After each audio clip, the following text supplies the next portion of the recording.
I actually don't know whether we feel the doom and gloom enough. That may surprise you, but I really feel like the main problem of our time is that we're so disconnected from each other and from nature that we don't actually feel a lot of the time. And this is a result of a scientific, cultural evolution that teaches us about being objective, which is really important. We do need to be objective about things, and science is going to come up with more solutions all the time for the technology problems that we have. I think there's something behind the actual reconnecting to nature and to each other in a new way, and also to ourselves, so that we make decisions that will make a difference.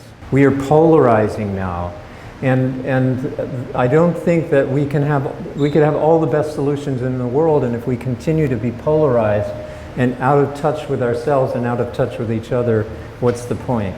So I want you to just imagine for a moment 2030 comes and we failed. 2030 comes and humanity is gone. Just imagine that. All the extinction of many animals. Nature will survive, right? It will come back. But we have a particular role. Whether we're self-righteous about it doesn't really matter, but we have a particular role of stewardship on the planet. What we grew up with about money stays with us. It's very hard to change that. I grew up on 1,000 acres of farmland in Connecticut. How many people have that? And I could go anywhere I wanted to. And I could swim in our brook, and people from the town might be fishing there, and I could tell them they couldn't really be there.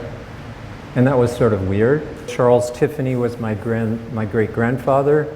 He didn't start with wealth. He just had an appreciation for beautiful things, and he gathered them in his Greenwich Village off the boats from China, and people noticed that he had a great eye, and it grew into a big business. And his son became a jeweler and created what is now known as Tiffany and Company. So that's where the money came from, and I'm the 5th generation, so there wasn't any really much left by the time I got there. So I left Yale after 2 years and studied biodynamic agriculture and became a farmer for 10 years because I wanted to come back to the farm and run it. And I wanted to do it in a sustainable way, and I don't know exactly where that came from, but I just fell in love with the idea of an ecosystem that is artistic and beautiful at the same time, which is what a biodynamic farm is. So 10 years of farming, I gave the rest of my inheritance to a nonprofit that we started, and it's an agricultural community with young people with learning differences. It's still going together today very well. It started in '78, and I was pretty young when I raised the money for it. I realized this money is so powerful. So we're here. Money for good is the purpose of this conference. For good means forever, right? That's my money story.